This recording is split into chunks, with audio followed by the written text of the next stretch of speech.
Hello. Thank you for being with me today. I'm very happy to have this opportunity to um chat about our experiences as contract faculty, as partial load faculty. Thank you very much for your availability and your time. Thank you. Thank you. Me as well. What do we chat about? What do you want to ask me? Well, it's just an informal conversation though. We wanted to have about our life experiences as contract faculty. Basically,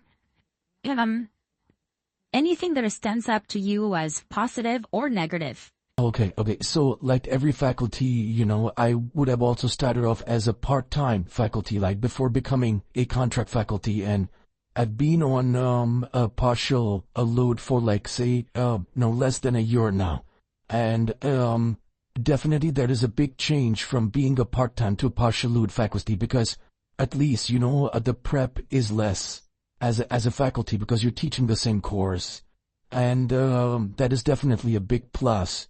And sometimes you also end up getting some core courses, so you don't have to worry about the enrollments, right? So I'm still new, so I can, kind of, you can put me in that slot of some new contract faculty, Sure, sure. So my experiences might be different than, other people who've been teaching for a long time, because I know that there are people who teach for a long time as well. So that's definitely one. And then, and obviously, look, another positive thing is flexibility. Being a woman and being from a racialized, community, right? So, it's like, it's difficult to, be in a full-time job as well as, take care of, culturally take care of family, yet be at home and take care of the children. So, this is definitely flexible for me, from the positive front. However, number of courses, right, per term, and the fact that every 4 months it looks like I'm applying for a job, That's right, yes. That is something that is very financially, taxing, right? And it's very precarious. It's not a very, it's flexible, no doubt about it. And, I'm just thankful, for now. But, from a long-term perspective, like I don't have to worry about paying bills the next 4 months, but December is coming, and then I don't know how many courses I'm going to get for the next term. And, even though, my faculty center, that dashboard says something, right? But, last time I had more courses. This time I have only 2 courses. You know what I mean? So, I don't even know that because I have 2 courses now, but I had more courses last time. I don't even know if, I am, partial load again or no, right? So, even basic things like that, some basic terminologies. I wish I had more interaction with the union so I know, what I'm doing. So that is definitely one, of course, that, communication and interaction with the union. Secondly, that is the job part of it, entering the job, right? Like trying to get the contract. But once you are in the contract too, from a contract faculty perspective, I've been, with Seneca for some time now, but I feel that, there is a lot of changes, whether it's a technology, whether it is,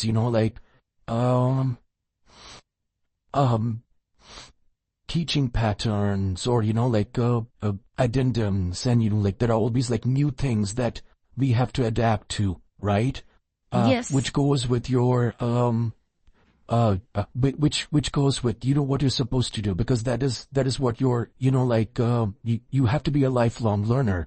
I understand that, but it should also translate to, some kind of monetary perspective, right? If I'm doing some training, I need to be paid extra for that, right? At least. So you haven't been paid for the training? No, I feel that, I don't take it because I'm not sure if I'll be paid for it, is what I'm trying. Oh, I see. I see. So, I can do high flex. I can do, like many other things that, that's been offered. But what is the benefit for me? Right? That should also be communicated at some point in time, right? Like what is the benefit for me is something I need to know. And, also that's also the fact that, when you are a racialized faculty, right? You're standing before, a classroom. There are very unique experiences. I don't know, like if people would tell you or, I don't know. But, there are very unique experiences. There is that very, clear, expectation of what a professor should look like, right? Even in the society. That should be a man, a middle class, white privileged man versus Yeah, that's right. Or not having an accent. Yeah, not having an accent and these things are not always the reality. So, when getting getting through to the student and the student accepting me is definitely a challenge. Yes, I do tell them about my benefits, like about where I come from, what is my background and everything. And after that, there is not much talk about why she's standing there before them. But, this is a gender plus, a race plus, whatever it is, whatever you bring forth, as an immigrant or, like, it's what it is, that is definitely, I feel, it's a very specific problem.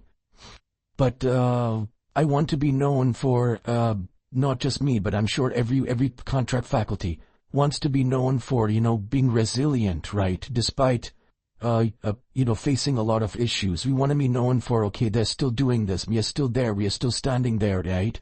And this, and so that is a big problem for me. I don't want that, racism to come into the picture. And to be honest, when you go to, like, of course there are like a lot of supports in Seneca. You can go and talk to, different departments about all this. You can talk to different faculty about all this. But at the end of the day, I've heard from many people in the departments, not just one person, but many people in the departments that, only if there are students then we have jobs. So, I see. Does that mean that, I just, kind of, work without any dignity? Is that what it is? I don't know. Like, is that the expectation? I don't know. So, could you explain that a little bit more? So for example, right, if I am not being respected in certain ways by, certain students, I have to, like, I have to still remember myself that, oh, I'm the professor. I have the power, but I don't really have the power. I'm a contract faculty. I see. Right? I am not going to, I can only do so much as to say, report a student for misconduct or anything like that. But, at the end of the day, I will be told, hey, if there is no student, then how are you going to have the job? That's right. Okay. So I have to bite, my tongue most of the times and be quiet.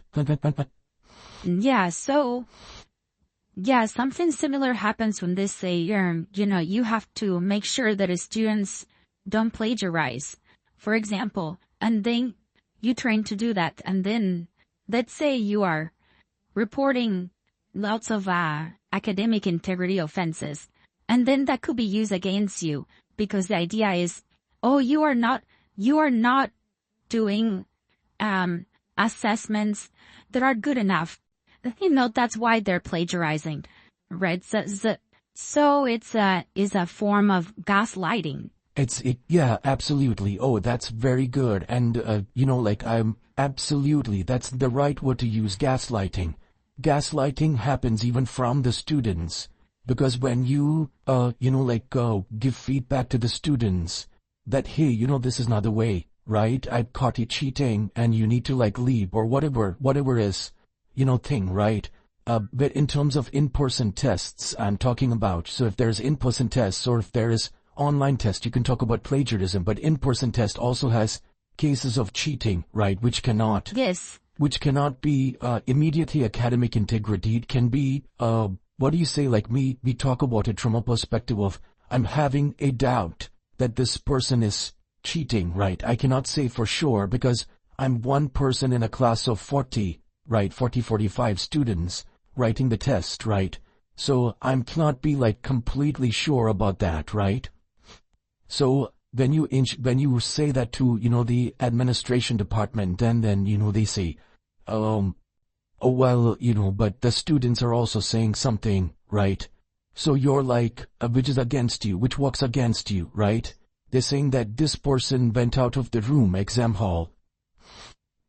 Yeah. But I didn't go out of the exam hall to have fun. I went out of the exam hall, and I was looking inside through the glass door while I was taking a call from the test center, where my accommodated students are writing the exam.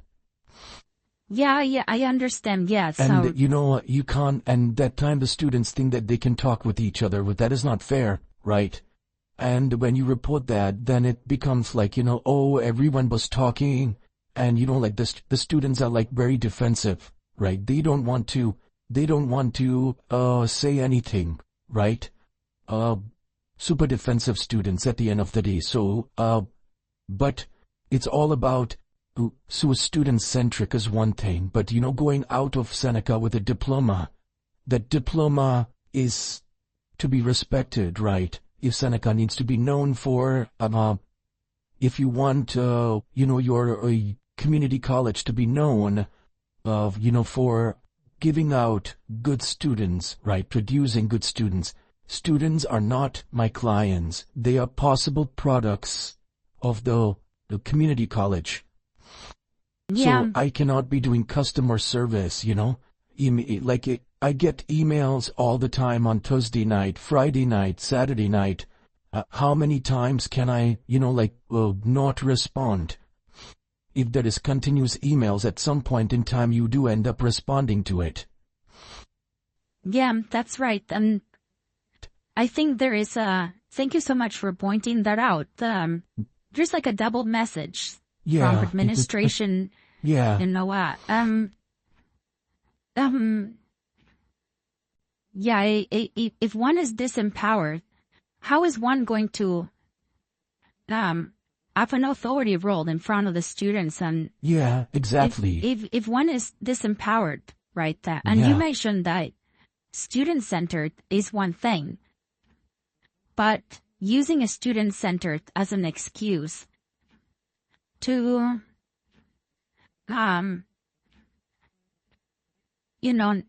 sacrificing academic excellence, for example. Absolutely. Right? That's another thing. So in the name of that, you are compromising the professor's academic excellence, because we all have a lot of, we do a lot of hard work to be there, right? The kind of papers that we go through, the kind of readings that we go through, and, despite, having very stringent rules with regards to, many courses, right? There are some rules, there are some standards that we have to maintain with regards to certain courses, because some courses are prerequisites, some courses are, core courses, some courses are like the basic course that everyone takes, like, like very basic courses, right? Like comm courses and stuff like that. So whatever courses we are, like we are asked to teach, whatever is the breadth and the length of the course we are asked to teach, it's like, it's important that we maintain an academic excellence ourselves, but you're using the same academic, you're using student-centeredness to question my own academic and operational ability, like simple things like, I don't know, I don't want to point out any specific, incident, but, how do a person conducts an examination, right? Yeah. You cannot question that to someone who has had 8 years of experience in teaching and, conducting examinations. That is bizarre, right? Just because a student comes and tells you something. Yeah, that's right. It's bizarre to say that to someone. This is not, of course, if you give feedback, I'm going to be continuously, working on it. But when you're doing something, and you're being told that you're not doing that, that really angers me. I'm like, what are you doing, Like, why are you not listening? Both sides. Yeah, I understand. It must be very frustrating. It is very frustrating for me. It is, and I have to explain myself. Yeah, it's like no being taken seriously. It's like saying, if I am hired to teach guitar, right, and I'm a professional guitar player, and you tell me, yeah, but I just want you to teach these few chords and let them play a little bit too. Let them have fun. I know, So, right? Yeah. Then I would tell you, hey, are you the one who knows how to teach guitar? Or me? I think no, because you're just gonna pay me for teach guitar, but I'm the one who knows how to teach it, on what assessments, on what different requirements. I'm the one who knows all this stuff. Also, I have had a lot of different types of levels of students, on Absolutely, a level of yeah. motivation of students. Yeah. I know how to teach. Exactly. You Especially, can only... I know how to teach guitar. Absolutely. Right. So Absolutely. is that kind of idea, right? So I think Yeah. that one size fits all approach, right? That basically, if a student complains, say, so let me see what you are doing wrong, so I can help you. You know, that's a bit of a problem because it undermines one's professionalism. Yeah, absolutely. Right. Absolutely. Then, Because I have been in many Yeah. places, you know, as contract faculty. We've been in many places. We have taught in many places. It's not like just one place, right? And everywhere else, just being very honest, right? They always have the teacher's back. The admin is supposed to have the teacher's back. Yeah. Because that is the only way to maintain academic excellence.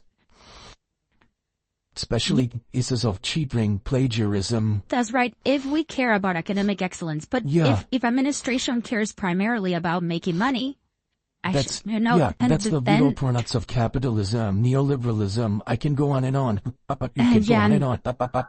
Yeah, no, I understand. See, it's a conflict of values, I think, and a very utilitarian approach. Yeah. Right. Then don't talk about... Go ahead. Change the definition of academic integrity, right? Ensure that it's more inclusive. Like a lot of decolonial approaches, we have a good percentage of, indigenous communities as students in our, schools, right? So when you talk about inclusive education, learn from them. There is a lot of decolonial approach to education where they do not focus fully on just MCQs and, compulsorily say that, you should put MCQs in your paper, or, this is what the paper should look like. No, you should make it more inclusive, have more in-class activities, have more discussions, give like a very inclusive mood where this academic integrity is replaced with dignity for both students and professor, right? Yeah, that's a great point. Thank you so much. That the academic integrity and academic excellence is a way of respecting the students and taking them seriously and really wanting to teach them truly what is needed. Absolutely. I have a student, just giving a random example, because every time I get a student like this, or at least 5 students like this, who are unable to afford a textbook, whatever it is, because it's like choice they make between eating breakfast that day versus buying, textbook for, which eating food like $50, $60 is even an ebook copy for a textbook, right? That's like 3 or 4 dinners for them, to be honest. And they're like, we have to make a difficult choice between that. But that doesn't mean, so when that student doesn't use as a textbook and obviously, doesn't follow the assignment guidelines, that student is going to be below, the expectation set by the departments, right? But at the same time, as a contract faculty, what can I do? I don't want to be that villain in between them, Yeah, I don't want why should I bear the brunt for it, right? When I know that the students are having a difficult time. Yeah, and then at least in my case, when I am for certain assessment that is supposed to draw on, let's say, textbook material, and then of course someone can tell me for administration, well, don't enforce it too much because they don't have a textbook, because they don't have the money, right? And in my mind is, yeah, but they have the money. I understand, but they also have the money to pay for that tuition. And in the case of international students, it's a lot of money. We would need to make sure in some way at least to make resources available for them. Absolutely. And it's fine. So they can, not use, I don't have money to buy a textbook as an excuse not to do that reading. Yeah, or at least it right? should be a part of the tuition, right? It should be integrated exactly. into the Some way to make sure that we give them the tools. Yeah. So they can work. It's like saying someone tells me, Professor, are very, poor people, Mhm. right? You have to teach, once again, that guitar example, you have to teach them the guitar, but they're very poor, so they don't have a guitar. So you have to care about poor students too. Have a decolonial approach, right? Have a decolonial approach. And then I say, you know what? Okay, yes, but if I want to teach them guitar, they need a guitar, at least a cheap guitar. But you cannot tell me to teach them guitar without a guitar. Like accept the open access guitar. Exactly. But it was very shocking. I was in a forum and I heard people talking that, I heard people talking that, maybe, this is, people have to invest in a textbook, only then they will take the course seriously. But that is not true too, right? I have a lot of, serious students, who are unable to afford the textbook, but they do so well, they do something, they do well, they borrow it from a friend and, that's how they work. It's very difficult, but they do it, right? So at the same time, I want that power as a contract faculty to ensure that I'm able to give out open access textbooks. I'm able to give out, readings that, say from Leganto in Seneca. We have Leganto in Seneca. I want to be able to incorporate readings from there so my students don't have to rely on a textbook to answer everything. Yeah, that's a great point. Now, when they have the resources, they have to use the resources so it doesn't become an excuse like saying, Absolutely. you know what, they didn't have anything. So basically, don't ask them too much because they don't have the resources, right? I know, absolutely. And I don't blame, I have a lot of good students, so I absolutely don't blame, the students here, right? I don't blame the student bodies here, because they're also doing their best. The unions like the Seneca Student Federation, and so many of the unions are also doing their best. But there needs to be a handshake somewhere between, all these individually working people and the administration, the broader, administration. I see. How does it feel with your colleagues that are full-time? Perhaps do you feel that included or part of the college community? I mean, on the face of it, yes, right, on the face of it. But it lacks like deeper engagement. I feel very, even, lonely and, isolated in many ways, right? But, if you go for any meet and greets, or if you go for any, some faculty meetings or whatever, right? You can see that everyone is feeling the same way. It's not just me. And I'm not talking about full-time faculty. I don't know. I know I can't speak for them, but I can definitely talk for a contract faculty because I do interact with contract faculties. And, I feel that, we all feel the same way. We all feel like, isolated, right? So, definitely that connection, because I don't know where to go from here, right? I don't know, once a partial load, am I always going to be a partial load, or am I going to be back to part-time? There's this constant fight in my mind that isolates me from people a lot. And, if you keep and even though the meet and greets and stuff like that are not kept, at times where it is easy for, many people to attend because we all have families at home and we are doing work beyond, because bingo contract faculty are working in 2 or more places, right? It's not just one place where we are working. So I don't have bingo contract faculty. I cannot build relationship with one place, one single place, because I don't get that opportunity. You know what I mean? Yep, it's...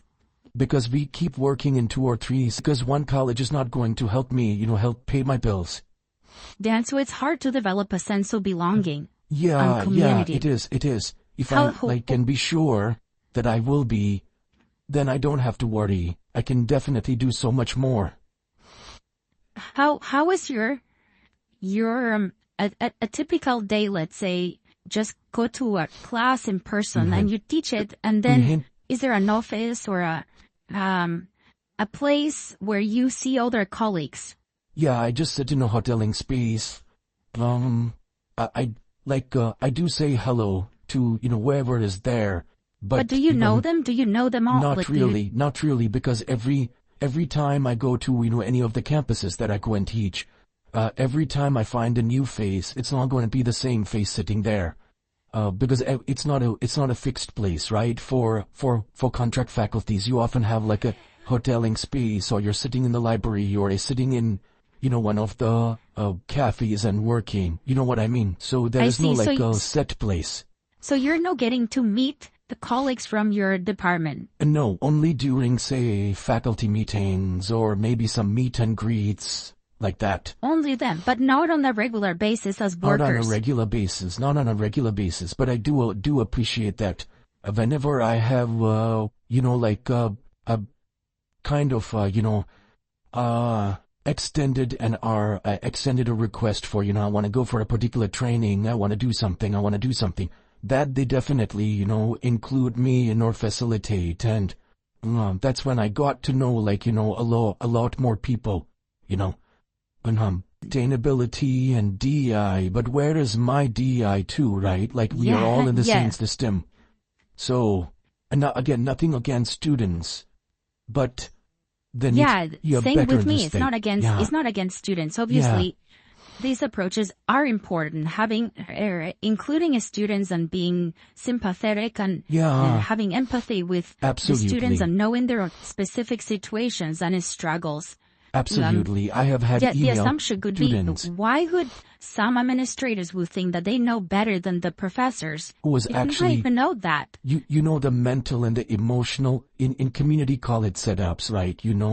The students are paying hefty tuition fees. I'm not saying no, but there are also people after paying those hefty tuition fees, or, were in student debt. I have had students come and talk to me about, my daughter is not well, and I do not have gas money to come to college. Can you please help me? I will do the assignment. I will do something. But I have had students who come to me, so, has a contract faculty, or not just me, any contract faculty, who is doing their job right, will know these stories, firsthand.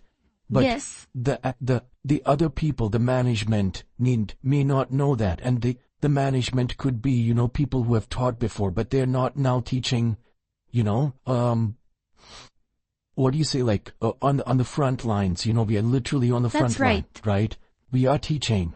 And also, I have students who are not just students, they are full-time workers somewhere, just enough to pay their bills. They need to work somewhere, right? They have to take care of their children. So, the students are very diverse too. I totally understand that. And, no one can tell me that I am not someone who is inclusive or diversity understanding. No one can tell me that about that, because I know students come to me directly about their problems. If I was not an understanding person, they would not come to me.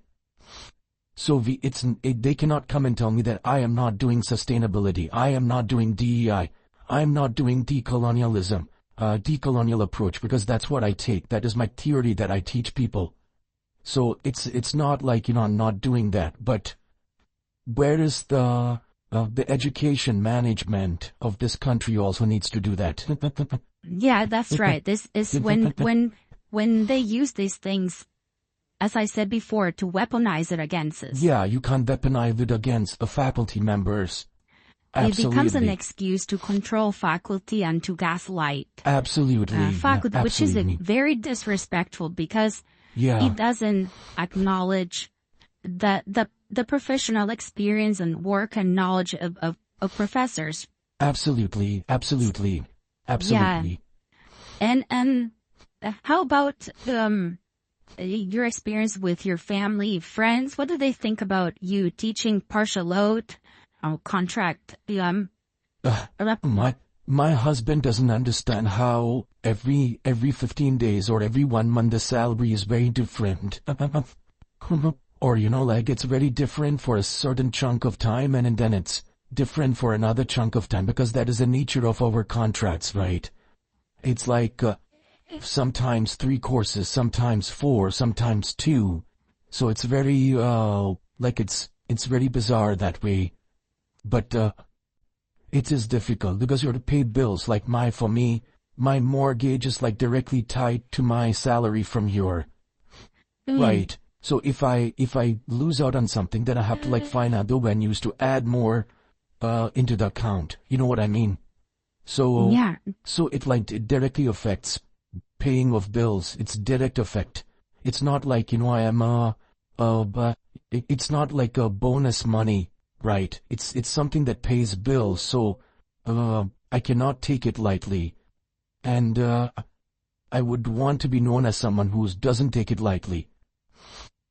I see. And just for the future, what would you expect? What would you want? I mean, to change. I want to get at least an 8-month contract instead of a 4-month contract. So at least I know for the next 8 months what I'm doing.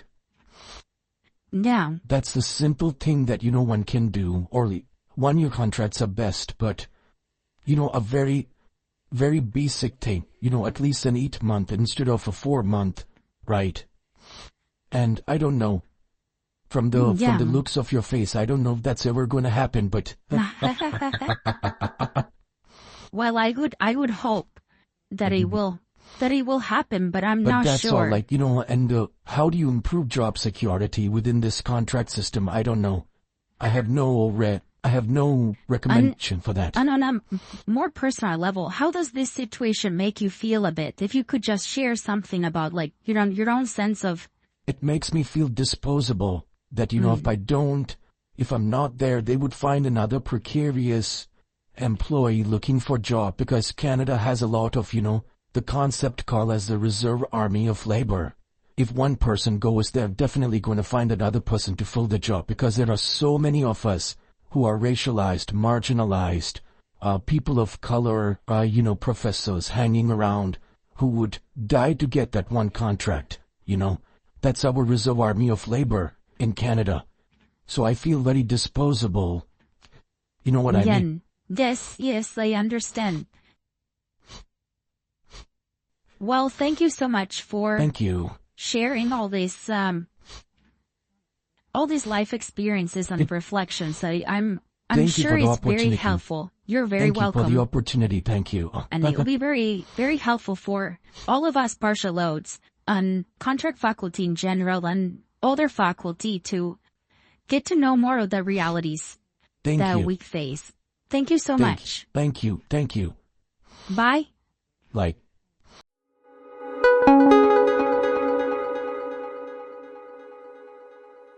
Your story can make a difference. Share your experiences to advocate for respect and fair conditions for all partial load faculty. Learn how to share your story. Read more in the caption below. Thank you for watching. Don't forget to like, share, and subscribe to support the work we do together. Follow us on social media for updates and to stay connected with OPSEU Local 560.